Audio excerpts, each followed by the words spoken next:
Friends, आज हम बात कर रहे हैं यस बैंक की। यस बैंक का मार्च क्वार्टर का शेयर होल्डिंग पैटर्न हमारे सामने आ चुका है। बहुत ही ज्यादा चौंकाने वाले आंकड़े निकल कर आए। ये जो आंकड़े हैं इशारा कर रहे हैं कि वाकई में आने वाले समय में यस बैंक में कुछ कमाल हो सकता है। साथ में फ्रेंड्स, यस बैंक की जो सबसे बड़ी मुसीबत है वो है उसका बढ़ा हुआ है एनपीए। उसके निपटारे की पूरी तैयारी हो चुकी है और जिस तरह से पॉजिटिव बातें निकल के आ रही है उससे लग रहा है कि बहुत कम समय में यस बैंक पूरी तरह से एनपीए फ्री हो सकती है। जो बड़े बड़े उसके डिफॉल्टर हैं उनके पास से पैसे रिकवर हो सकते हैं।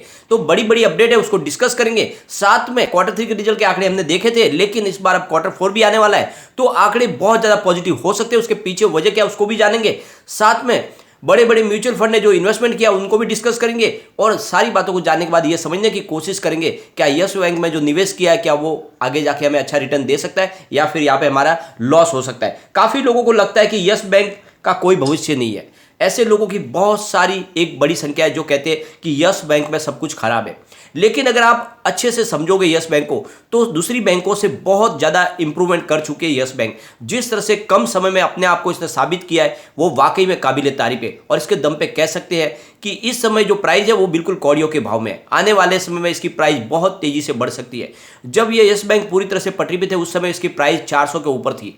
उसके बाद में बहुत कुछ बदलाव हुआ। काफ़ी लोग डरते हैं सिर्फ इसके लिए कि कुछ शेयर जो है वो लॉक इन पीरियड में है, वो शेयर जब आ जाएंगे तो क्या होगा। ऐसी डर का जो माहौल है उसी वजह से बहुत ज़्यादा लोगों में पैनिक माहौल बनता है और फिर यहाँ पे प्राइस नहीं बढ़ती है। ये सेम चीज़ आईआरएफसी के अंदर भी हो रही है। आईआरएफसी इतनी शानदार कंपनी है जिसका भविष्य बहुत उज्जवल है। कंपनी रेलवे को फाइनेंस करती है और बाहर से जो फाइनेंस लाके वहाँ पे एनपीए बनने की भी कोई संभावना नहीं, प्लस बहुत ही शानदार रिजल्ट पेश करें। उसके बावजूद भी आप देखोगे तो आज भी आईपीओ प्राइस से वो नीचे स्टॉक मिल रहा है। तो ऐसी कुछ रीजन बन जाते हैं स्टार्ट से जिस वजह से लोगों का रुझान उसकी तरफ नहीं जाता है और इसका फायदा बहुत सारे बड़े इन्वेस्टर उठाते हैं, जिसका सबूत आपको इस वीडियो के माध्यम से मिलेगा। तो सारी संभावनाओं को तलाशेंगे इस वीडियो के माध्यम से। लेकिन फ्रेंड, उससे पहले अगर आप पहली बार हमारे चैनल पे आए तो चैनल को सब्सक्राइब कर दीजिए, एक बेल आइकॉन दबा दीजिए ताकि जब भी नया वीडियो बने पहला नोटिफिकेशन आपको मिले। वीडियो पसंद आए तो लाइक शेयर जरूर कीजिए। चलो फ्रेंड, वीडियो स्टार्ट करते हैं। मैं हूं आपका दोस्त एस बी दवे और हमारे अपने चैनल ऑनलाइन कमाई में आपका बहुत बहुत स्वागत है। फ्रेंड्स, अगर यस बैंक के कारोबार की बात करें तो स्टॉक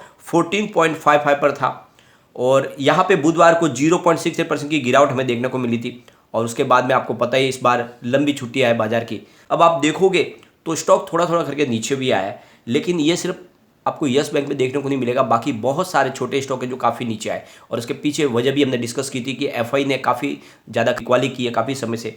लेकिन अब जो आंकड़े निकल के आ रहे हैं वो बहुत ही ज़्यादा चौंकाने वाले। मार्च की शेयर होल्डिंग पैटर्न हमारे सामने आ चुके हैं क्वार्टर 4 की।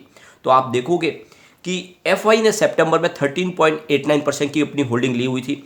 दिसंबर में उसको बढ़ा के 14.87% किया था, लेकिन मार्च में एफआई की होल्डिंग 16.22% तक चली गई है। ये आंकड़ा बहुत ही ज़्यादा चौंकाने वाला है, यानी बहुत ही एग्रेसिव तरीके से अपनी होल्डिंग को बढ़ा रहे हैं एफआई।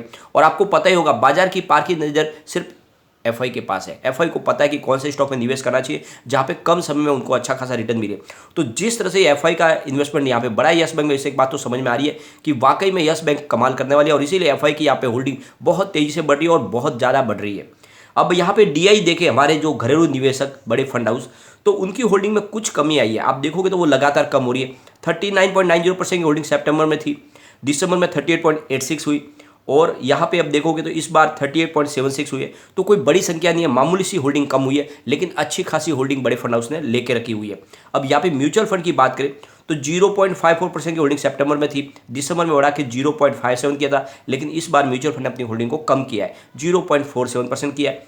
बस अदर्स की करें तो 46.21% की होल्डिंग सितंबर में थी, 47.27 हुई दिसंबर में और 45.02% हुई इस समय। तो अब आप देखोगे कि होल्डिंग जनरल पब्लिक की बहुत कम हो चुकी है। जिस तरह से लोगों को डराया गया था उसका यहाँ पे असर देखने को मिलेगा कि काफ़ी ज़्यादा लोग यस बैंक से दूर हो गए, इसीलिए जनरल पब्लिक की होल्डिंग काफ़ी ज़्यादा घट गई है और इसका फायदा उठा रहे बड़े फंड हाउस एफआई की होल्डिंग बहुत ज़्यादा बढ़ी है। ये इशारा है कि वाकई में आने वाले समय में यस बैंक कमाल कर सकता है। यहाँ पे आप देखोगे तो जो म्यूचुअल फंड ने निवेश किया उनको भी एक बार हम देख लेते हैं। तो Motilal Oswal Nifty mid cap 150 ने यहाँ पे 4.54 करोड़ रुपीज़ का इन्वेस्टमेंट करके 0.88% की होल्डिंग ली है। Nippon India ETF Nifty mid cap ने 4.18 करोड़ रुपीज़ का इन्वेस्टमेंट किया, 0.88% की होल्डिंग ली है। उसके बाद में Nippon India Nifty mid cap 150 ने 3.14 करोड़ रुपीज़ का इन्वेस्टमेंट किया, 0.89% की होल्डिंग ली है। उसके बाद में एसबीआई मल्टी एसेट एलोकेशन ने 1.15 करोड़ रुपीज़ का इन्वेस्टमेंट किया है, 0.21% की होल्डिंग ली है। और फिर ICICI Pru mid cap 150 ETF ने 1.07 करोड़ रुपये का इन्वेस्टमेंट करके 0.94% की होल्डिंग ली है। और उसके बाद में मोतीलाल ओसवाल मिड कैप 100 ने 1.00 करोड़ रुपये का इन्वेस्टमेंट करके 1.12% की होल्डिंग ली है। उसके बाद में मीरे एसेट निफ्टी मिड कैप 150 ने 0.59 करोड़ रुपये का इन्वेस्टमेंट किया है, 0.80% की होल्डिंग ली है। तो ये कुछ बड़े म्यूचुअल फंड है जिन्होंने यहाँ पे इन्वेस्टमेंट किया है। अब यहाँ पे आपको ध्यान रखना है कि यस बैंक के लिए सबसे बड़ी प्रॉब्लम क्या है, उसका बढ़ा हुआ है एनपीए। राणा कपूर ने पूरी तरह से डुबाया है यस बैंक को। ऐसी ऐसी कंपनियों को उन्होंने लोन बांटा जो पूरी तरह से डिफॉल्ट हो चुके थे, डूबने की कगार पर थे, उनको उन्होंने लोन बांटा, वो सारा का सारा बाद में लोन एनपीए बन गया। तो यहाँ पे उस बड़े डिफॉल्टर की जो अमाउंट है उसमें सबसे ऊपर जो नाम आता है वो है अनिल अंबानी का। सबसे बड़ी रकम अनिल अंबानी के पास, यानी करीब 12,800 करोड़ रुपये का इन्होंने लोन लिया था यस बैंक से। उसके बाद में सेकंड नंबर है एसएल ग्रुप का, सुभाष चंद्रा का, यानी जी नेटवर्क ग्रुप, जिनका 8,400 करोड़ रुपीज़ का बड़ा एक अमाउंट है। और उसके बाद में तीसरे नंबर पे है DHFL के वाधवान बंधु, जिनका 4,735 करोड़ रुपीज़ का कर्ज है। तो ये बहुत बड़ी अमाउंट जो है ये यस बैंक की। अब यहाँ पे निपटारे होने शुरू हो चुके हैं। अब आप देखोगे तो अनिल अंबानी ग्रुप की कंपनियां बिकनी शुरू हो चुकी है। तो अनिल अंबानी ग्रुप की रिलायंस कैपिटल भी बिकने जा रही है और ये इसके नीलामी होने वाली है NCLT के तहत। तो यहाँ पे आप देखोगे कि टाटा ग्रुप, अदानी ग्रुप, बड़े बड़े ग्रुप इसको खरीदने के लिए लाइन में आ चुके हैं। यहाँ पे आप देखोगे कि यस बैंक भी इंटरेस्ट ले रही है। यस बैंक का बड़ा कर्ज वसूल करना है उसको अंबानी से, तो वो भी रिलायंस कैपिटल में इंटरेस्ट ले रहे हैं। यस बैंक चाहते हैं कि रिलायंस कैपिटल को उसके कर्ज के बदले में लिया जाए। तो आप देखोगे यहाँ पे नाम निकल के आ रहे हैं, गौतम अदानी, साथ में टाटा ग्रुप और यस बैंक रिलायंस कैपिटल के अंदर इंटरेस्ट ले रहे हैं। अब ये इंटरेस्ट क्यों ले रहे हैं, इसके पीछे भी वजह फ्रेंड्स। अब रिलायंस कैपिटल की बहुत सारी सब्सिडियरी कंपनियां जैसे Reliance general insurance, Reliance Nippon life insurance, Reliance securities, Reliance asset reconstruction company और रिलायंस होम फाइनेंस और रिलायंस कमर्शियल फाइनेंस, ये अलग अलग सब्सिडियरी कंपनियां रिलायंस कैपिटल के भाग है। यहाँ पे आप देखने को मिलेगा आपको कि रिलायंस एसेट रिकंस्ट्रक्शन कंपनी भी है। अगर ये कंपनी इनको मिलती है तो ये एक ऑलरेडी बनी बनाई इनके पास एसेट रिकंस्ट्रक्शन कंपनियाँ, जिसके माध्यम से अपने कर्ज को वो कम करने की कोशिश कर सकते हैं और जो भी उनका जो इनके पास एनपीए है उसको खत्म कर सकते हैं। दूसरी तरफ ये कमाने वाली सारी कंपनियां, ये बैंकों से संबंधित है। ये जो इतना भी ये बिजनेस है ये सारा का सारा यस बैंक के बिजनेस से संबंधित है और इसलिए अगर ये कंपनी इनको मिल जाती है तो बहुत सारी सब्सिडियरी कंपनी एक साथ में यस बैंक को मिल सकती है और इसीलिए उसके ऊपर अपना कब्जा करने की। और अगर ऐसा नहीं भी होता है तो बड़े ग्रुप जिस तरह से कोशिश करे, अदानी ग्रुप और साथ में टाटा ग्रुप, तो जल्द ही जो पैसे बाकी है अनिल अंबानी के ऊपर वो निकलने की पूरी व्यवस्था हो चुकी है। तो आप देखोगे बहुत बड़ी खबर निकल के आ रही है, एक तरह से बहुत बड़ी खुशखबरी है यस बैंक के लिए कि जो सबसे बड़ा डिफॉल्टर है उनसे पैसे आने की संभावना बनने लगी है। आपने देखा ही होगा पिछले उनके जो रिलायंस सेंटर था, जो हेड ऑफिस उनका, उसके ऊपर भी कब्जा किया था यस बैंक ने और काफ़ी बड़ी रकम उन्होंने अपनी वहाँ से वसूल कर ली थी। अब जो सेकेंड डिफॉल्टर है वो है सुभाष चंद्रा एसएल ग्रुप के, और यहाँ पे आप देखोगे तो इन्होंने अपनी पकड़ बहुत ज़्यादा मजबूत बना लिया डिश टीवी के ऊपर। और आप देखोगे कि यहाँ पे 25% की इनकी हिस्सेदारी है डिश टीवी के अंदर और ये अब करीब 5,270 करोड़ रुपीज़ का कर्ज है एसएल ग्रुप के ऊपर। तो यहाँ पे जिस तरह से पकड़ मजबूत कर ली है यस बैंक ने, तो अब सुभाष चंद्रा के पास कोई रास्ता नहीं बचा। तो अब उन्होंने कहा है कि हम वापस अपने शेयर लेंगे यस बैंक से और इसके लिए हम जो रकम हो गई उसको चुकाएंगे। तो उनकी तरफ से जिस तरह से अब वो सरेंडर हो चुके, ये रकम अब उनको चुकानी होगी यस बैंक को, तभी उनके शेयर वापस मिल पाएंगे।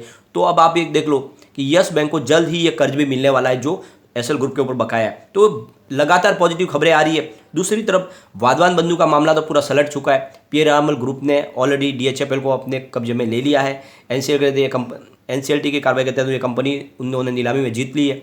अब वहाँ से जो पैसे रिकवर होकर मिलेंगे, क्योंकि पीरामल ग्रुप जो भी उन्होंने प्लान बनाया उसके तहत जो है रकम देने वाले। तो एक तरह से आप देख लो कि यस बैंक धीरे धीरे पूरी तरह से एनपीए फ्री होने वाली है। बहुत सारी जो रकम डिफॉल्ट हो गई है वो सारी आने वाली है। और ये जो मैनेजमेंट है प्रशांत कुमार का, ये तगड़ा काम कर रहा है क्योंकि इनके पास एक मजबूत टीम है और इसीलिए लगातार रिकवरी भी हो रही है। तो आने वाला समय बहुत ज़्यादा अच्छा होने वाला है यस बैंक का। जो लोग अफवाह फैलाते रहते हैं कि यस बैंक में कोई भविष्य नहीं, उनको एफआई के आंकड़े देखने चाहिए। जिस तरह से एफआई अग्रेसिव तरीके से खरीदारी करे उसे एक बात समझ में आती है कि वाकई में यस बैंक में दम है और इसीलिए एफआई यहाँ पर बहुत बड़ी खरीदारी कर रहे हैं।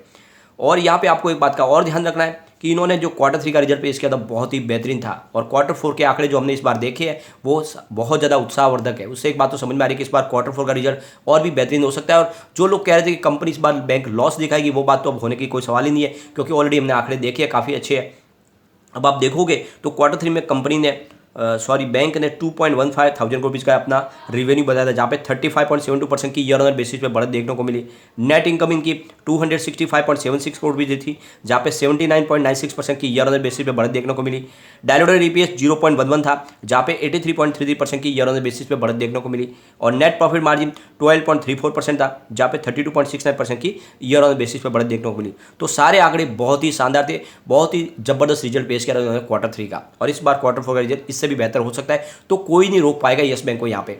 तो यही मौका जब यस बैंक में निवेश करें, आने वाले समय में ये वाकई में आपको बहुत ही अच्छा रिटर्न देगा। लेकिन जो शॉर्ट टर्म इन्वेस्टर है उनको यस बैंक से दूर हो जाना चाहिए। यहाँ पे शॉर्ट टर्म में आपको लॉस की संभावना बन सकती है। लेकिन एक बात और ध्यान रखें, अगर भयंकर गिरावट बाजार में होती है तो ये स्टॉक कहाँ तक जा सकता है और पॉजिटिव माहौल बनेगा तो कहाँ तक जा सकता है, इसके लिए एक बार इसके पिवोट लेवल चेक करेंगे। तो लगातार ऐसे ही बड़ी गिरावट होती है तो 13.48 का फर्स्ट सपोर्ट है, ये सपोर्ट टूटा तो फिर 11.32 तक स्टॉक जा सकता है, और यहाँ पर भी अगर स्टॉक नहीं रुकेगा तो फिर 9.93 तक जा सकता है। ये तभी संभव है जब बाजार में 5-6 हज़ार पॉइंट की और बड़ी भयंकर गिरावट हो जाए। लेकिन अगर पॉजिटिव माहौल बनेगा तो 17.03 का फर्स्ट रेजिस्टेंस है, इसको ब्रेक करते ही 18.42 की प्राइस में देखने को मिल सकते हैं, और यहाँ तक स्टॉक पहुंच गया तो फिर 20.58 का हमें टारगेट देखने को मिलेगा, और ये 20 को क्रॉस कर गया तो फिर ये रॉकेट बन सकता है। तो बिल्कुल यस बैंक में बने रहे फ्रेंड्स। जिस तरह से रेटिंग एजेंसियों ने इसकी रेटिंग को अपग्रेड किया, लगातार रेटिंग अपग्रेड कर रहे हैं, इससे एक बात समझ में आ रही है कि जो भी इन्होंने जो लोन लिया है उसको चुकाने की इनके पास ताकत है, और इसीलिए रेटिंग एजेंसियां इसकी रेटिंग को बढ़ा रही है। तो बिल्कुल निवेश को बनाए रखें और लॉन्ग टर्म के लिए बनाए रखें। आपने जो भी निवेश किया है उसका कई गुना आपको रिटर्न मिल सकता है, लेकिन बस आपका नजरिया कम से कम 3 साल का होना चाहिए। लेकिन फ्रेंड, कोई भी इन्वेस्टमेंट करने से पहले अपने फाइनेंशियल एडवाइजर से एडवाइस ले ले, या अपना खुद का रिसर्च कर, क्योंकि मैंने वीडियो आपके एजुकेशनल पर्पज के लिए ही बनाया। वीडियो पसंद आए तो लाइक से जरूर कीजिए और चैनल को सब्सक्राइब कर दीजिए। Thank you.